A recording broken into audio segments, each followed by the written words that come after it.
My guest today first came to the attention of many in late 2023 when she was handpicked to join an F1 driving team in Europe. Now, in 2025, teenager Aiva Anagnostiadis is part of the F1 Academy, racing on some of the world's best racetracks. It's great to finally meet you in person, Aiva. Thank you. I remember we did a thing I think it was early last year. You did the magazine. Yeah. And I did it then, and then now we're actually meeting in person, so it's good. But I remember when I last chatted to you, when you gave me the answers for the magazine a couple of years ago, and you were kind of saying how, like, your mum was a driver herself, and, like, she was the one that took you to the go-kart track and everything. Yeah. So, like, back when you were little, did you, like, realise how good she was and, like, everything she'd achieved? Probably not, because, mother-daughter relationships, I thought I was always better and I was always right. But looking back at it now, I think, yeah, she was quite good. And I think her and dad guided me in a way that, not many kids or girls getting into that kind of sport have. So I think I was really grateful to have someone as a role model that was literally my mom. So I just always thought it was kind of what I was doing was correct because she was doing it too. So I know you played, like, some other sports as well. So did you think it was, like, the normal for your mum to be doing something like that? Like, I'm guessing the other kids were the same. Because I was so young, I was just like, oh, okay, we're going to a go-kart track. And I think originally I thought we were going to, like, the Le Mans they had it in Melbourne with the little fire kart tracks or whatever. And then we rocked up at Oakley Go-Kart Club, and I was like, yeah, this is a bit different. And then from then it was just like a normal thing.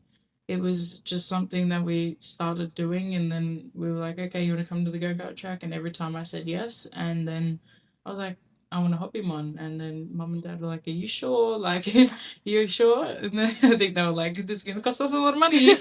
But yeah, from then on, I was just in love with it. But I also did know that you were a very good dancer when you were younger as well. I think you competed at a high level as well, maybe. So Yeah. you're pretty good by the sounds of it. But what kind of dancing, like, was it? Jazz, contemporary. I think I was going to go do hip-hop, and then I did acro instead, ballet. Wow. I got to the point before you get your point shoes, and then I stopped. So, that's a bit disappointing. But anyway, I don't know. I was dancing from 3 every Saturday, and then I started doing the troops, and I was at the studio 5 days a week. And then one day I hopped in the go-kart, and afterwards it was excuses, coming back from school. All right, we're going to dance. I don't want to go anymore. I just can't be bothered, and I'm too tired. I don't want to go. And then slowly the go-karting started to get introduced more and more. I think probably the dance studios saw it as well because I knew them so well, and then they were like, Ava, why weren't you here? I was like, oh, I was at the go-kart track on Saturday. And then when I told them, they were like a bit shocked, but then they were like really like kind of proud, and you go do what you want to do. And the mum and dad, when I told them that I just wanted to do racing, they were like, are you sure? Like, are you sure? Okay, you've done this for like however, I think I did dance for nearly 10 years. Wow, 10 years. So obviously I probably can't do anything now. I'd be a bit uncoordinated, but yeah, it was something that was so big in my life, and then I just switched it. So, I think motorsport's always kind of been in the blood in a way. So I guess by the sounds of it, like, when you started doing motorsports or when you got introduced to it more, like, it was never really like a choice. Like, did you always know that you wanted to stop dancing? Because it felt like you were saying, you would kind of make excuses to not go. I think I held on to dance as long as I could, but just because it was a comfort thing. I think because I always had it in my life. Yeah. So even when I was racing, I'd still go back and do acrobatics once a week just because I enjoyed it. I liked flipping around and doing all that kind of stuff. And I think just having it there was kind of a bit of a comfort zone. And I just, even though I was racing full time, it was on Wednesday night, so I kind of scheduled it so then I could go do that and then still be racing. But then it just got to the point where I was like, all right, this is going to take full commitment now. I've got to put it away, put it to the side. And then I said goodbye, and here I am today, which I wouldn't look back on it. Yeah, like you said, motorsport was kind of always in your blood. It feels like you're always going to go in that direction. Yeah. So I think, like I said before, it was the end of 23, and you got this email from the Alpine F1 team, and they were offering you a spot at the Race Her Academy. And I think I read that you actually didn't like apply for anything, and they just kind of like came to you. But like, were you aware that there were people on the other side of the world like watching you and seeing how good you were? No.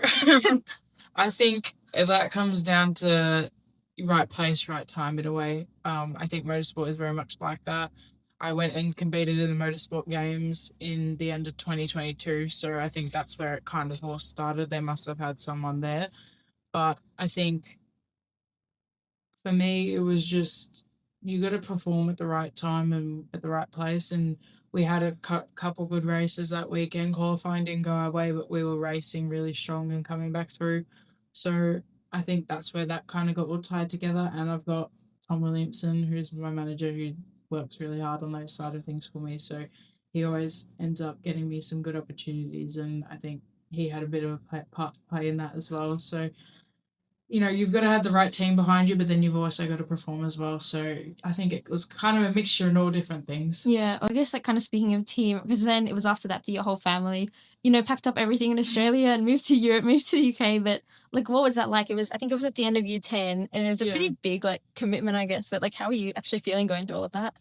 I think I was like, oh, I'm fine. This is going to be good. Like, we're moving to the other side. I don't really care. Like, not that I didn't care, but like, I was like trying to play it all like chill and stuff. And then it got to the morning of it. We had like a flight at like 2 a.m. and me and dad are driving to the airport because we had two cars taking us.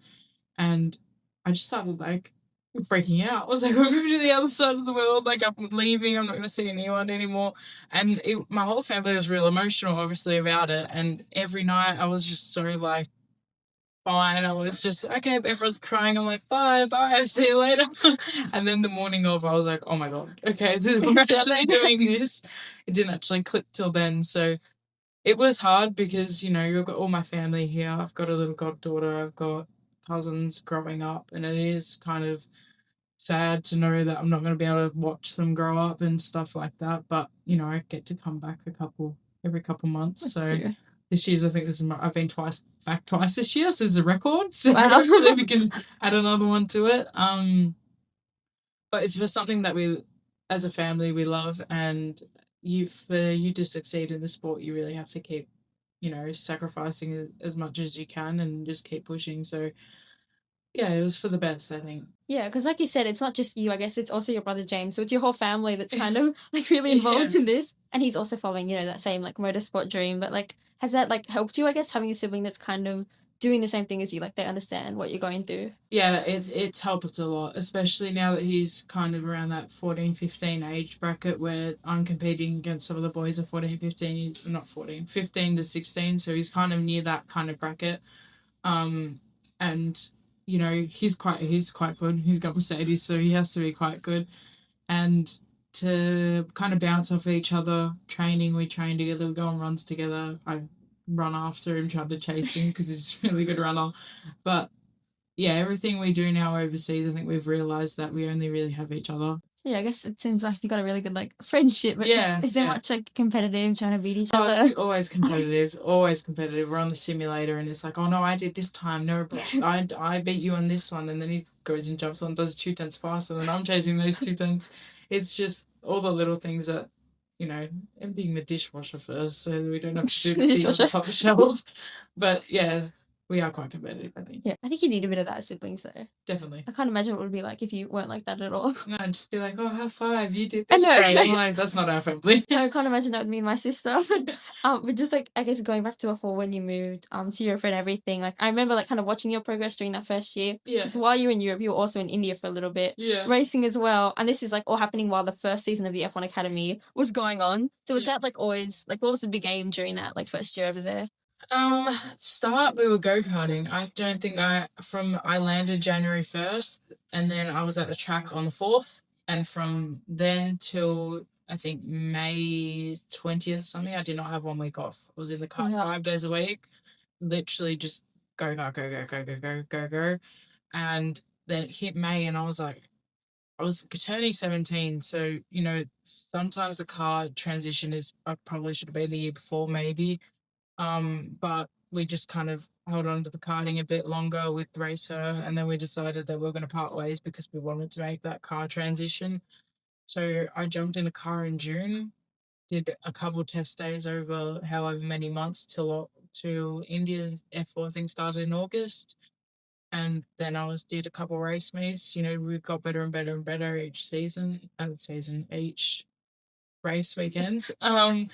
And yeah, then we stopped in October, and it was kind of like, we need this F1 Academy seat to pull through because otherwise I'm not going to be raced next year. I think once you jump into open wheelers over there, you kind of realize how much everything costs, and it's quite expensive. Yeah. So you can't really get sponsors on board when you're not in a series or anything. You don't have anything to promote. So we were going into F1 Academy just hoping that we got that seat, so then we could get partners and everything on board to keep going.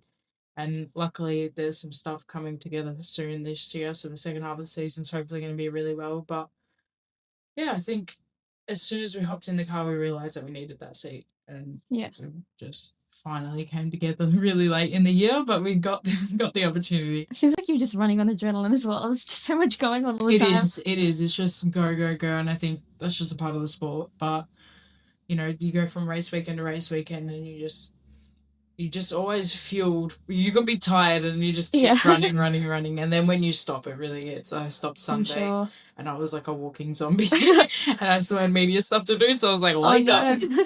But yeah, no, I love it. It's good. I think like during all this, are you still doing you're still doing school, right? Yeah, year 12 final year. Wow. So, yeah. So you're doing all of this, and you're also doing school. Like, how do you? Because I do online school. I think you told me that you are also doing online school. Yeah. How does it work for you? Like, how are you managing it all? I was splitting my year 12 between 2 years, but I got a 2-week break and realized, no, I can do it all in 1 year. Wow. So, yeah, I think I'm a bit stubborn and a bit too impatient to do it over 2 years. I want to get it done this year, so then next year's a bit more chill. But when I have something to do, I just get it done. So I think for me, year 12, I'm only doing 4 subjects. I'm just trying to get it all finished. I just want to pass, so now my year 12 graduated, and then if I ever want to go to uni or do anything in the future, I can. So yeah, it's busy. So earlier this year, we saw that the announcement that you've been selected to compete in F1 Academy. Like, what was your immediate reaction like when you got told?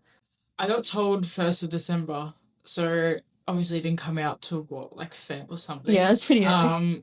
But I was waiting, and when it gets that late in the season, once it gets to December, you're questioning whether you kind of have that seat. And I think I got the message from Susie and a thing, and they're like, we want to have a meeting, and I was like, okay, this is either going to be one of those meetings where they say yes, or they say, we're really sorry to let you down, or no, whatever.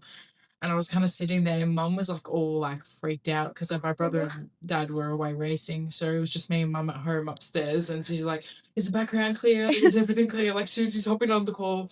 And they were at the Bahrain Grand Prix or something, was at the end of the year, and she just hops on call and she's like, I don't have great internet. I'm really nice to meet you, Ava. I'm just going to get you straight to the point. You've got the seat for the 2025. And I was like, oh my God, thank God. And that's all I said. My mum was crying and a big thing. And I was just like, okay, sweet, thank you so much. And then I got off the call, and I think I had a McFlurry that night just for a little celebration. Yeah.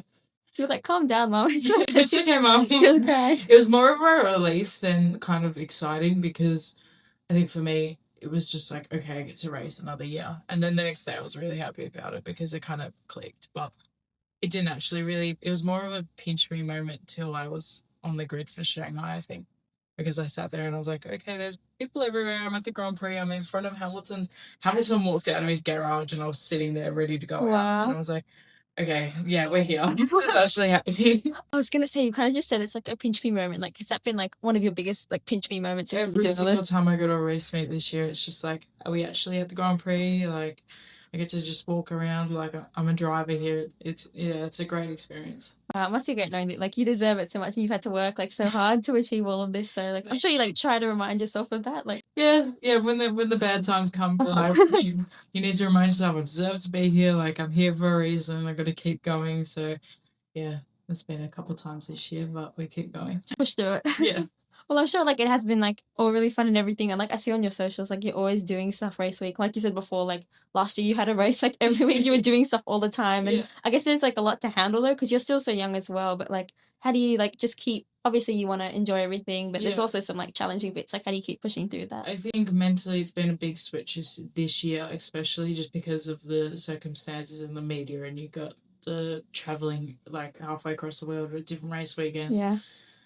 And then you gotta just represent. I think representing a brand as well, like Tag, where it's just such a iconic brand that you need to. I needed to start presenting myself a bit better, and you've got to do stuff for them, and then I'm doing stuff for F1 Academy, and then on the race weekends, you're going and you have your schedule of Thursday's media day, then we have our qualifying, and then you have media between the qualifying and race. Like it's a lot of stuff on a race weekend, but I kind of like the hustle of it. So yeah, it's good. It's had to be a big kind of mental switch to understand how to deal with it all. Still probably learning that, but yeah, I really enjoy it.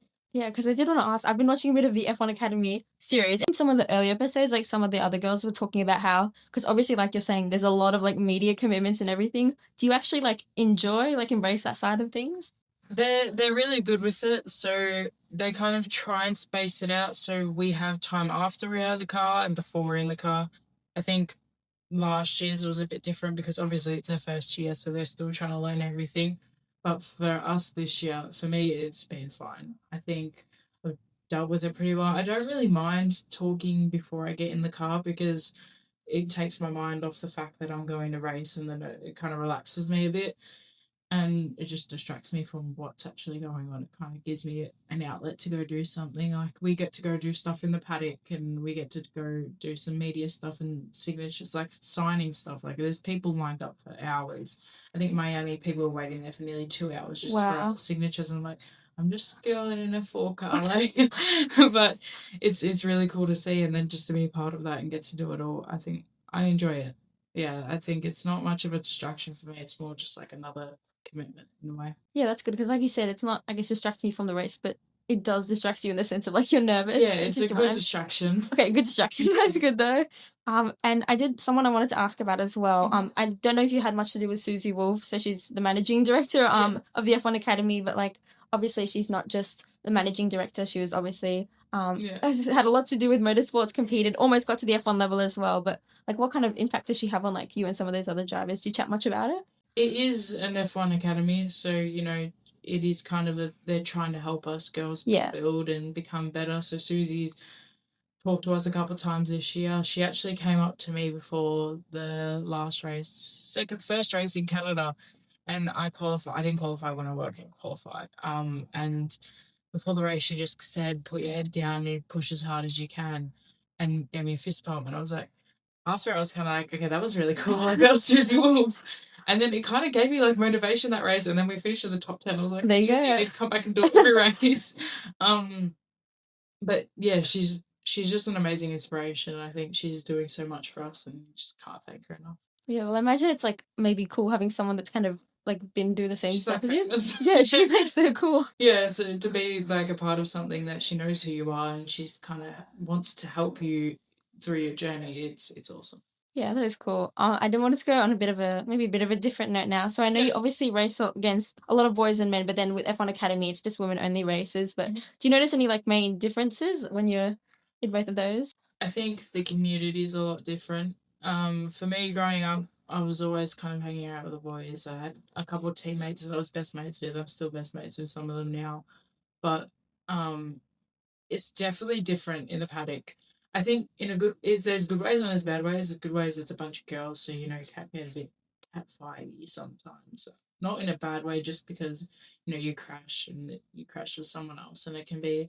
I think it takes a bit longer to resolve the problem than it would with the boys, but I enjoy racing both. To be honest, I didn't honestly think that I was going to love driving with F1 Academy because I've always been like, I want to race against the boys. I'm here to run against the boys, but I honestly loved it, and I think it's not something that people should be kind of embarrassed or down about or be worried about what other people think about it because it's a women's series, and I think motorsport there's a lot of eyes on obviously us, and I think them thinking, oh, it's just a bunch of girls driving a bunch of cars, like they're no good. But the competition in the series this year is massive. Like Daria Pin, I think she won one of the UAE F4 championships with everyone there that was in the top of the boys. So, our competition is good. You got to be pulling that one last year, but she got Chambers was giving a bit of a fight for last year, and Chambers is here this year, and they're all running up the front. So I think the competition's only getting better as the new girls come through, and then those older girls are also progressing because the newer girls are faster as well. So Yeah. it's just going to push everyone slowly better and better. And I think running against the girls, it is a bit different against the boys, because the boys, I think, it's more of like a mates club, and then you just there. Yeah. So I think it's a lot more of a nicer community. You have friends at the track that are girls. It's just there's only 18 of us, so it's kind of everyone knows each other, everyone talks to each other. Obviously, you have your teammates and stuff. Like me and my teammate quite close, so it's really good to work together. But with the boys, it's kind of there's always going to be that little kind of wall there because Yeah. it's a boy and a girl. So, but I enjoy racing both. I want to be back with the boys after F1 Academy. Just hopefully we can take as much out of the academy as we can with the girls and kind of learn to. So then when we go back with the boys, we're still even better than we went in with the girls. Yeah, because I guess like obviously the final goal for you and a lot of the other girls is like to race in the F1 eventually. But do you think you would ever like to see like a women's only F1 or having just a men's and women's, or would you rather, like you said, go back and just race with the boys and girls? I think it's a sport where it's not a rugby where you've got 7 foot men running against 5'2" girls. Like that's a bit different. Motorsport, you sit in the car, you put your helmet on, and it comes down to the driver. And I think yes, there's strength components and there's all these different things behind the scenes, but if the female works hard enough, she can be strong enough in that car. It's not like it's impossible to drive. Susie said it herself. She's driven the car.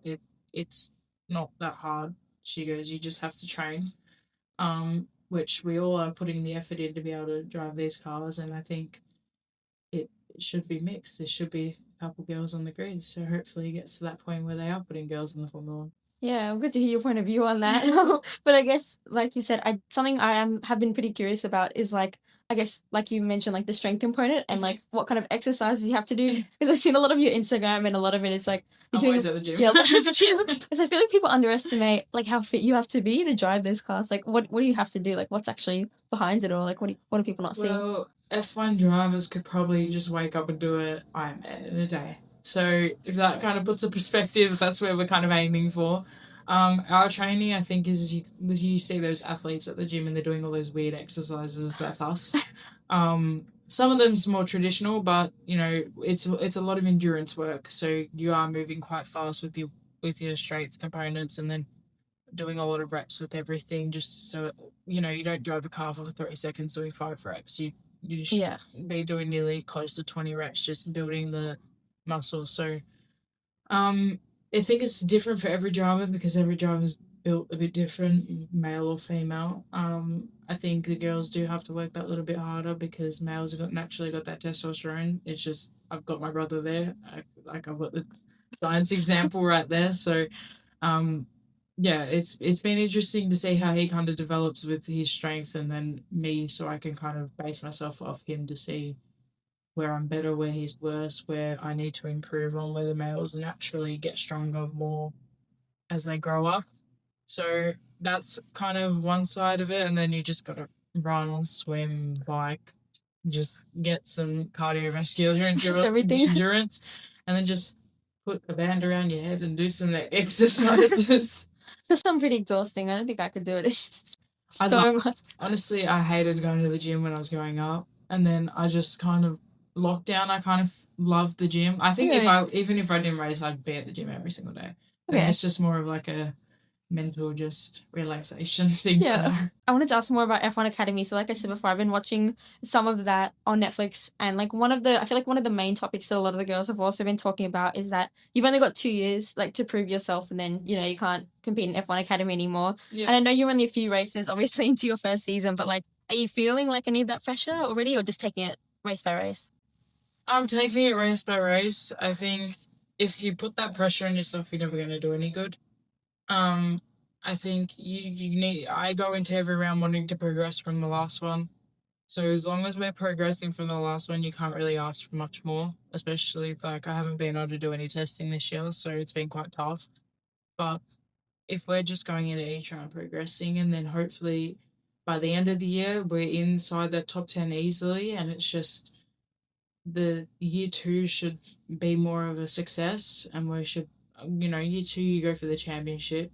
This year is our rookie learning year, and I think there's no need to really stress about it. I think if you do a good job in year two, doors are going to open, opportunities are going to happen. You've got the title that you've been in F1 Academy. You've got the kind of vision from the outside world that have been watching you. So I think if you go and you want to do something, this academy also helps you build your social media and your platform and everything like that as well. So you got Bianca Bustamante, who probably said that she focused on it a bit too much while she's in academy, but she just paid for a GB3 drive for this season, full season. Wow, there you go. So it's like we need to build our pages, build our social media side of things so we can get an income to, if we don't win the championship and don't win that seat, there's the one seat that you win the championship, you get a seat in GB3. So if you don't win that, all right, I've made enough of a following and backing for myself that I can go, race whatever I want to and help myself get the way that I need. And, hopefully take everything that you learned out of academy and just help yourself progress through the next season. Yeah, because obviously, like you said before, you're also in year 12 this year. So I guess next year in your second year, you'll have some more time. But do you think too much about that? Like trying to grow your social media and just having, like, I guess, a second case just in case everything doesn't go the way that you've planned it? I think I didn't, and then now I'm kind of like really enjoying the media side of things. So I think it's always going to be an option for me, kind of now. I always kind of wanted to do the health and fitness side of things, but I think, yeah, the media is definitely opening up. I'm thinking about it. And I guess also in F1 Academy, like you're obviously still in school, but you're racing against some girls that are like 5 to like 7 years older. So it's quite a big like age variety, I guess. And everything, yeah, you're trying to get used to the car and the tracks and everything, and also trying to like prove yourself in that sense. Like it feels like a lot for a 17-year-old, and we chatted about a bit this before, but like how do you make sure that you're not like it's not like overwhelming you in F1 Academy, because it does seem like there's a lot to do. Yeah, I think it's just you have to learn a different way of kind of going through life, and you have to mature quite early in this sport. I think from the ages of 12 or 13, you're probably at maturity of 15, and then it just kind of goes up, because in this sport I'm doing something that probably you would choose to do when you're in your 20s and uni, and after that, with all the media stuff, and then you're doing stuff as well, like with this. And it's just kind of, I think when you're in this kind of industry, you just have to grow up a bit faster and just learn how to do stuff and take that little bit maturity to the next level. Do you have any advice then? Like how do you manage that all? Like when you're not trying to grow up too quickly, but you also need to kind of be in that adult space and that adult environment? My brother doesn't understand how I'm turning 18, so he's like, "You still act like you're 16." I was like, "Okay," but I think I do switch it on and off. I think when I go out with my friends, I'm still a 17-year-old, but then when I'm doing this kind of stuff, I'm like, switch it on, Aiva. I'm ready to go. Got a good balance. Yeah, but I think also growing up at the racetrack, you're with the team. Race team ranges from, you got kids that are 5 or 6, and you got older people that are like in their 20s around there, and you're hanging out with everyone, and you just learn to kind of socialize with everyone that's around you. So I think that kind of grows you up a bit fast as well. But it's for the best, it's for the sport. Yeah, absolutely. It does make sense. And so you're also at an age now where I guess a lot of teens, maybe like some of your friends are kind of like dropping out of sport, girls in particular. Yeah. And yeah, I'm not sure if that's, like I said here, true for any of your friends here, but like what has sport given you just as a person in general, staying in it? I think it's given me kind of something to do because I don't know what I'd do without it. But I think it's given me my life, to be honest, because from what I can remember, I was just always racing, and it kept me out of trouble. It kept me doing stuff on the weekends that I wasn't going out with my friends and going to parties and stuff. Some people think, oh, she should have maybe gone out with her friends a couple of times and grown up like that. But for me, I just wanted to go to the track. I wanted to go race. I think I probably would have been in my learner's car drifting around the streets if I wasn't at the racetrack. So it's probably the best for the better. But I don't know. I think, some people do drop out of sport. I've seen a couple of my friends have actually, they drop out of netball or something because year 12 gets too stressful, which is like explanatory. But I think for me, it was just the way of life. It was just what I wanted to do. And I think you know, people go in school and study and they choose what they want to do, and that's that side of things. But for me, if I was doing that, I just wouldn't know. I wouldn't know how to go to school every day of the week and come home and study and then be on the weekends getting ready for my exam and work out what I want to do in uni. Like that's just not, I haven't grown up that way, so I don't know that side of things. For me, it's just always been I'm doing my sport, this is the way things are, and I just keep going in a way, if that makes any sense. Yeah, I mean, definitely sounds like you're still loving it and everything, which is good. But thanks so much, Ava. It was great to chat to you, and all the best for the future.